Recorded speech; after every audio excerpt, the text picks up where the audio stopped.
Oh. Hey. Good evening. It's August 27th, 2025, Wednesday.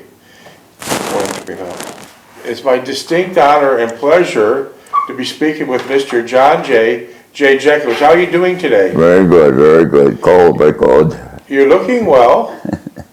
Yeah. You're looking well. Hey, let me ask you, I heard you had a special visitor today. I had a special visitor today? Yeah. Amber. What'd you guys do? Well, she slept for a while. She's No, she left early. She's got a big business meeting She got to go tonight. to church. Yeah, that church, yeah. Let me ask you something. I heard you guys went to an auction today. Huh? I heard you two went to an auction today. Auction. Yeah, didn't Oh, that auction. They had stuff, a table from that room up to here for the groceries, and that they sold all of it. Yeah, and what did you end up getting? I got, what the hell did I get? A blanket? No, I didn't get a blanket. But they had more stuff on that table. Yeah. And they got rid of all of it. Jen brought most of it. Yeah, no, I don't think so, Oh, no. I do. She brought most of it to Alice. And she could bring a lot of stuff home? No, she gave it to Alice to sell, to auction off, to make it work. Oh, Yeah, she gave it. She didn't buy it. She gave it. yeah, So you had a nice day with Amber, huh? yeah. Amber Nicole Jeckovich is Mr. John J. Jeckovich's great-granddaughter. She lives in Florida. She can roll out of bed and be on the sand. And she's an avid surfer and full-time missionary. Wherever there's a decent and challenging surf location around the world, Amber's been there. Yeah. Yeah, she's got the Bible in the left hand and a surfboard in the right. How's her Bible look? Worn out. That's the way it should be. I'm glad to hear that. So you two had a nice day today. Yeah, yeah. You're looking well. Well, see, at least you got the door closed. I know something was open. Yeah, it's all nice and snuggled up now. So you're feeling pretty good today? Oh, yeah. Did you have a nice dinner? No, the dinner wasn't good. Usually you have great dinners. What happened? I don't know. That cook's making some screwy stuff now. So you're hungry now? You want me to get you a No, hamburger? no, I'm not hungry. No, I'm not hungry. No. Do you want a coffee? No. No coffee? No. How about a nice tea? No, I don't want nothing, Dave. Nothing, Okay. no. All right. Mr. Jeckovich was from Company H, the 2nd Battalion of the 291st Regiment of the 75th Infantry Division of the U.S. Army during World War II. Mr. Jeckovich lives by the motto, yesterday is history, tomorrow is a mystery, and today is a gift, right? Yeah. You feel up to me reading some random diary dates? Okay, go ahead. Okay, random diary dates. I'm going to jump around a bit. We already read these a few times. Well, actually, I need the passcode to open up the computer. What's your dog tag? 42965. Okay. Combat Diary, 19 December 1944. Wow, that was cold then, wasn't it? Yeah. Yeah. After 5 rain-filled days in bivouac in open muddy field near St. Pierre, France, the 291st Infantry entrucked for a 15-mile trip to Jeckovich, France, entertaining at that point for its first 40 and 88 ride.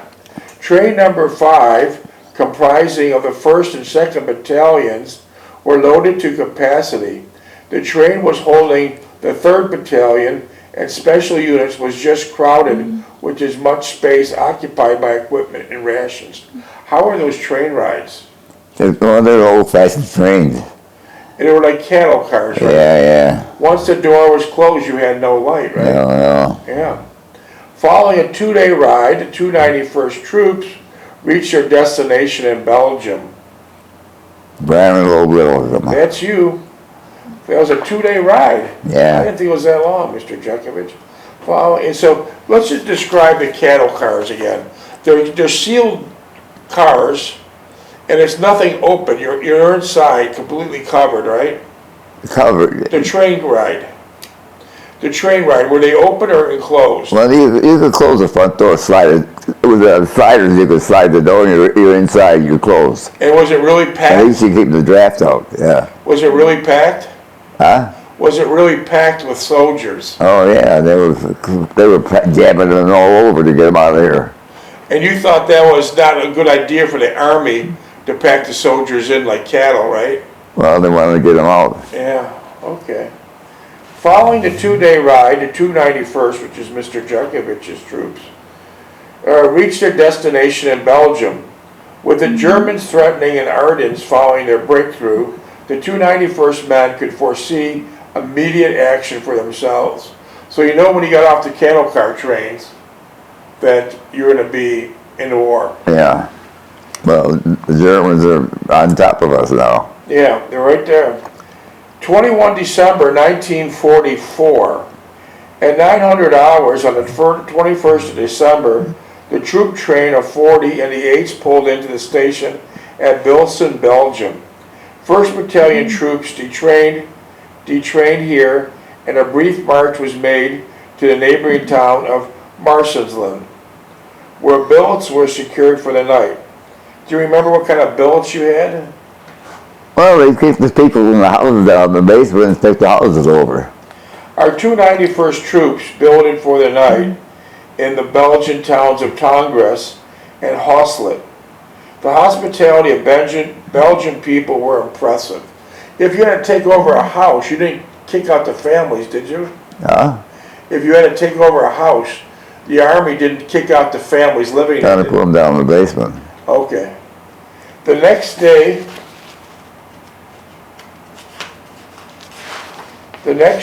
was in turning in all the excess equipment to the various company supplies in a preparation for a tactical move. The move was not long in coming, for late that afternoon the troops moved up by truck en route to the tip of the Belgian Bulge, where the Germans were still driving forward. That was the Germans' last-ditch effort right there. Yeah. 23 December 1944. Following a 12-and-a-half-hour truck ride from the previous night. Boy, you guys must have been shot from that long truck Yeah, ride. open trucks. And freezing cold, right? Yeah. 291st troops took up the defensive position near Toulon, Belgium, with the counteroffensive by the Germans still going strong. Roadblocks were established and alert defenses maintained. The 21st of December found the entire regiment in the process of assembling prior to being committed to its first action. The situation was not very clear. Never was. It was never clear, was it? Yeah. The situation was not very clear. The enemy was reported everywhere. The men were conscious of one thing: the intensive cold, the constant fatigue due to loss of sleep. Now, we should all know that was the coldest winter of record in that particular area, right? Yeah. It was the coldest. I don't think they ever got that cold since. There's no sleep. And the nightly moves were wearing you out. You get lay down for 10 minutes and let's get up and go. Yeah. The one heartening sight were the thousands of planes of the United States Air Force seen during the day pounding on the German lines with the greatest air bombardment of the war. So there's actually thousands of United States Air Force planes bombing in front of you guys. Yeah. Wow. They want to get the factories out. Yeah. But the men bedded down on Christmas Eve, some in open fields. Were you in an open field or a barn on Christmas Eve? The barn, we hit a barn. Okay. And each one had thoughts of home and his loved ones, and then before dropping off to sleep, among the thoughts of what tomorrow would bring. Yeah. You mentioned yesterday, before the time was up, that you guys were just eating K rations. But one of the guys in your division was a butcher, and you found a cow. So tell us how that went. Well, he was a butcher. He was a pretty good butcher.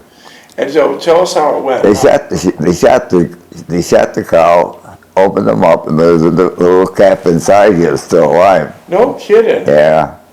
And what'd you guys do with the calf? The small calf? Yeah, Oh, they took him out and butchered him someplace else. I didn't want to see that. yeah. Was the calf still alive? Huh? Was the calf alive? Yeah. And so, what did he make for you? Hamburgers or steaks?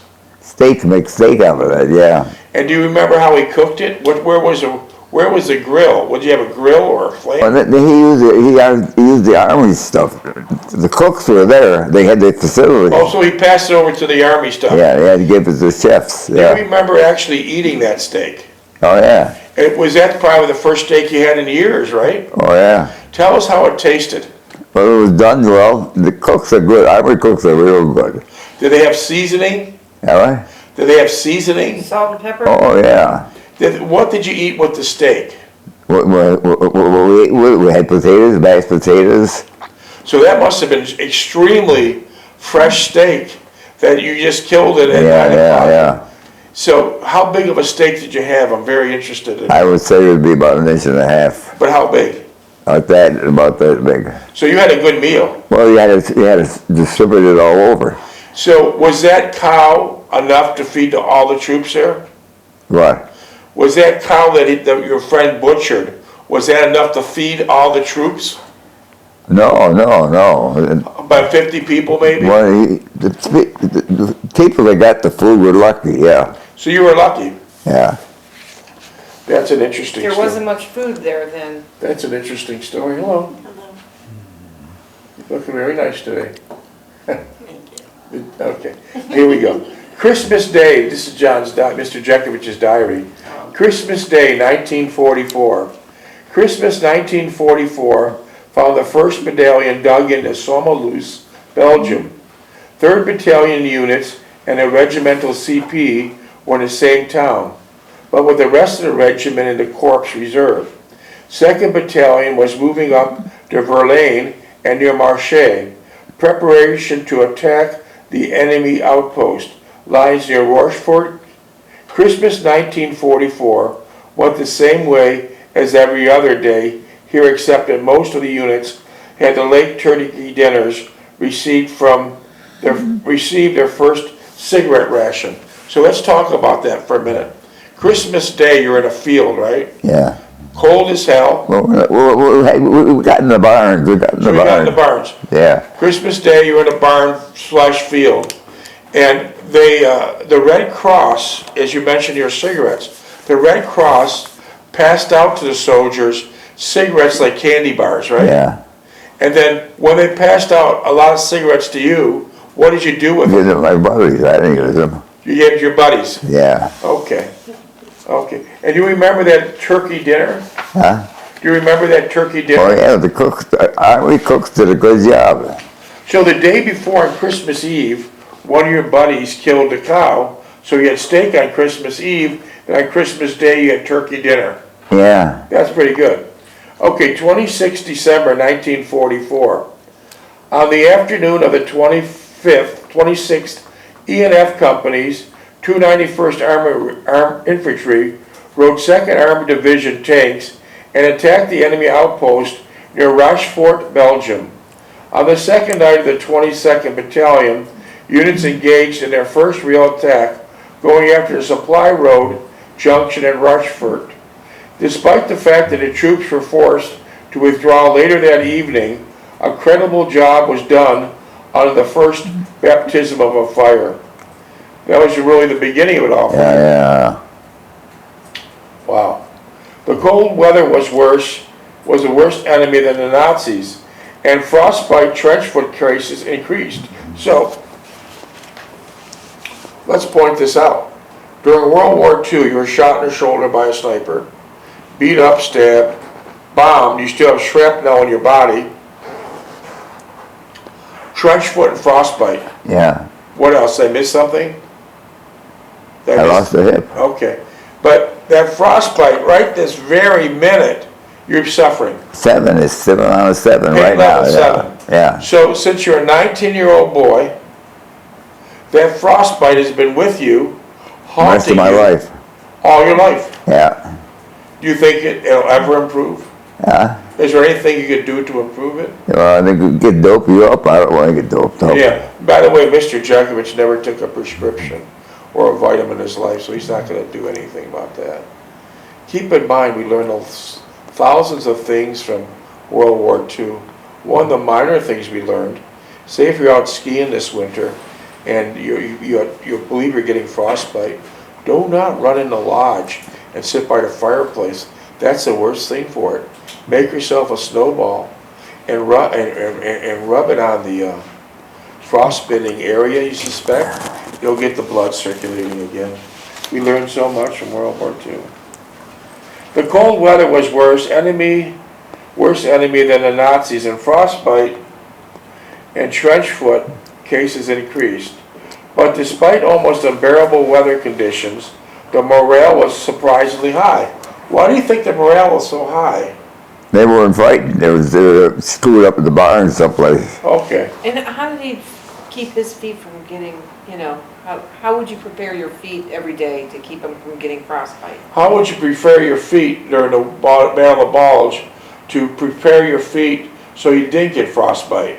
Prepare my feet. Yeah, so during the war you didn't get frostbite. Well, we used to wrap towels around them. We used to wrap rags around them. So that's all you had to work with, right? Your body heat that water, that cloth up and give you a little heat down there, yeah. Okay.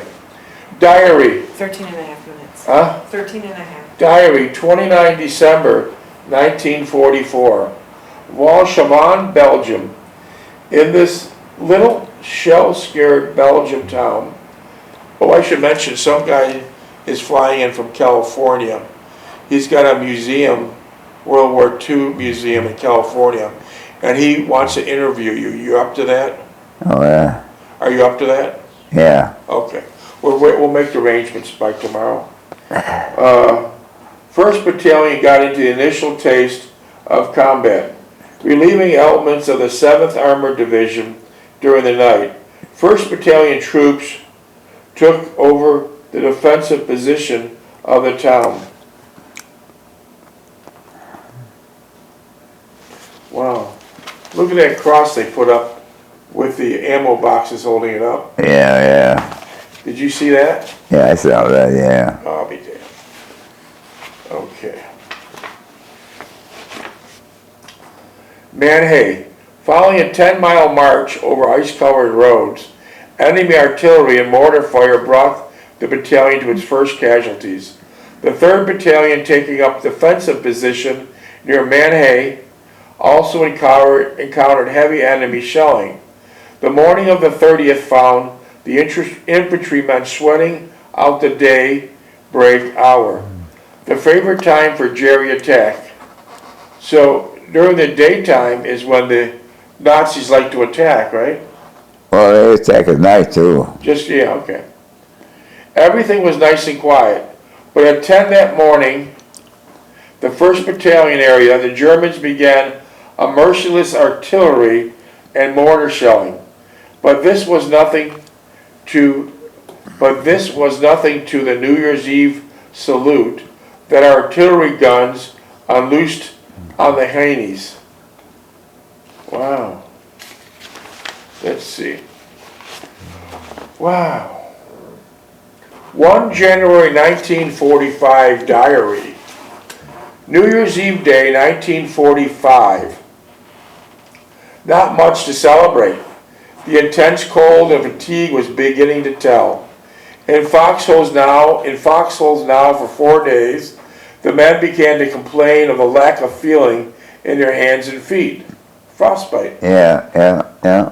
Did many of the men were sent back because they lost their hand of frostbite, or they lost their foot from frostbite? No, some of them goof off, say, I got this, and they were discharged. They could send them home or send them someplace else. And they wouldn't be brought back, right? Yeah. The morning C Company saw the German soldier. The 3rd Platoon captured one of the supermen who apparently got tired of giving his forever to the Fuhrer. He was a young kid. Young kid. He came out of the woods with his hands up, calmly, and gave up.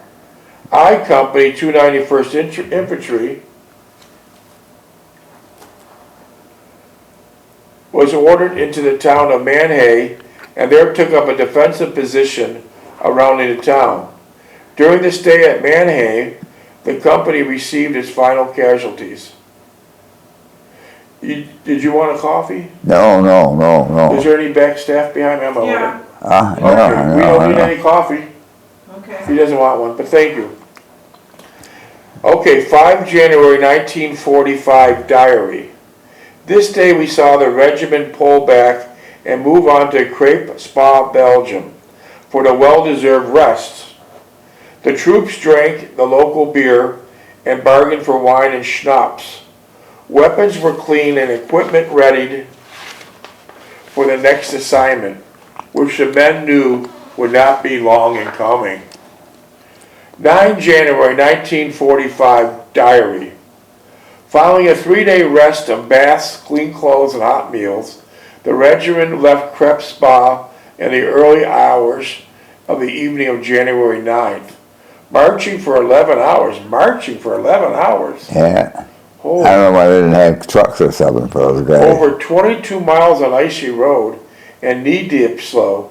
Were you like slipping and sliding on these roads? Yeah. How the hell could you march for 11 hours, 22 miles?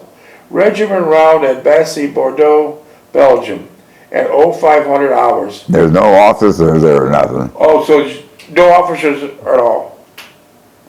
Just enlisted men. Just enlisted or drafted? Yeah. This hike lasted all through the night, and it shall never be forgotten by the men who made it. It was bitter cold, and marching had to be done on roads that were icy, so you're slipping and sliding. We didn't have garages on either. Oh my word. On country roads that are filled with snow, across fields through deep snowdrifts, sometimes 2 feet deep. Wow. 10 January 1945 diary. 7.5. That afternoon of January 10th found the regiment on the move again. The 291st was to move up 8 miles to relieve elements of the 82nd Airborne Division. The second phase was not much of a march as a mass movement. Every possible means of transportation was employed. Jeeps carried 10 men and trailers 20. So jeeps are made for 4, and you guys stuck 10 men in. Well, they were full of trailers, so the guys had the trailer too. Jeez, it's amazing that vehicle could even That's move. all open. 30 people. Yeah. 1st Battalion took a defensive position at Furness, Belgium. 3rd Battalion moved into the outskirts of Petit Halou, and the 2nd Battalion moved to Regimental Reserve near Bassy, Bordeaux. Okay. 11 January 1945 diary. Completing relief of the 82nd Airborne Division, the next few days were spent sending out patrols and preparing for a prospective attack on the enemy near Grand Halou. Granolo. Grand Halou, thank you for the correction. Grand Halou. 15 January 1945 diary. On the morning of January 15th, the 291st Regiment went into the first attack as a regiment. The objective was high ground outside Grand Halou, where the enemy was strongly entrenched. 1st Battalion jumping off at 0730 hours. That's the rifle company going off. Rifle company. Yeah, they took a beating. The rifle company took a beating. Yeah. How many were in the rifle company? Well, a platoon, 30, 40 guys, And what kind of weapons did they have? M1s and light machine guns. So they took a real bad beating. Yeah, A lot of casualties. yeah. God bless them. They're on open fields. Yeah. Encountered A company encountered heavy enemy machine gun and mortar fire and was pinned down most of the day. The company B jumped off just before dawn but met stiff resistance. C company's objective was the high cliff outside Grand Halou. Granolo. Grand Halou. They had high cliffs. Yeah. Grand Halou. A lot of wooded areas. A lot of wooded areas. Was taken about 1,100 hours. With the other two companies unable to advance, C Company was ordered to withdraw, but under the suggestion of CO, now Major Alan L. Borgadis, orders were changed and C Company prepared to hold their newly won gains. Wow. 15 January 1945, 2nd Battalion. The 2nd Battalion was exposed left flank and attacked from Grand Hollow toward Petite Thier. And E and G companies led the attack from F Company in That's the reserve. rifle companies. The rifle companies again. All rifle. Yeah. Both companies were pinned down during the day by heavy enemy fire. 3rd Battalion Company had received attack orders during the night of the 15th to attack at 0700 hours. The 16th day of January, the company's sector was in the 2nd Battalion area. The battalion had been held by intense enemy fire the previous day. Company K, 291st Infantry, was attacked on I Company left when the attack was made. The first objective was over 400 yards of bare, open ground, which was swept by well-hidden machine gun. That's the rifle company again. They got hit again. Yeah. Opening 400 yards of bare, open ground, which was swept by the well-hidden enemy machine guns and sniper fire. The company gained its objective, but the cost was heavy. A lot of casualties, right? Oh yeah, they're all open fields. Minutes, please.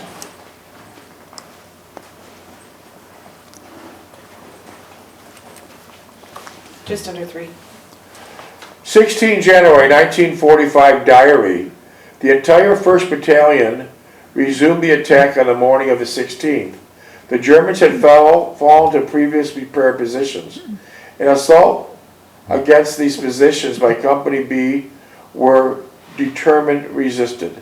Finally, with the aid of several light takes, the troops swept forward several thousand yards, meeting sporadic resistance and halting in the face of darkness.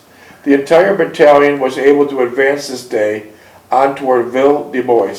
So the biggest problem was there was 400 yards of open fields Oh yeah. in many places, and the Germans with machine gun nests were Well, just, they had mines out and everything on they had them. mines out. Yeah. And he was injured the worst on the 15th of January. You were injured the worst on the 15th of January. Huh? You were injured the worst on the 15th of January. Yeah. And then how'd you get back to Paris from there? From Paris? How'd you get from being injured on the 15th of January to the hospital? And ambulance. Didn't a nurse help you? Well, the army nurse helped me. 22-year-old army nurse helped me. Yeah. So you were in bad shape that day. Well, yeah. I was bleeding. The sniper was up in the other street, up at the 2nd floor. So we could see the Trying to remnants. get a hang on me, and I was bleeding blood on the street, the trail of blood on snow.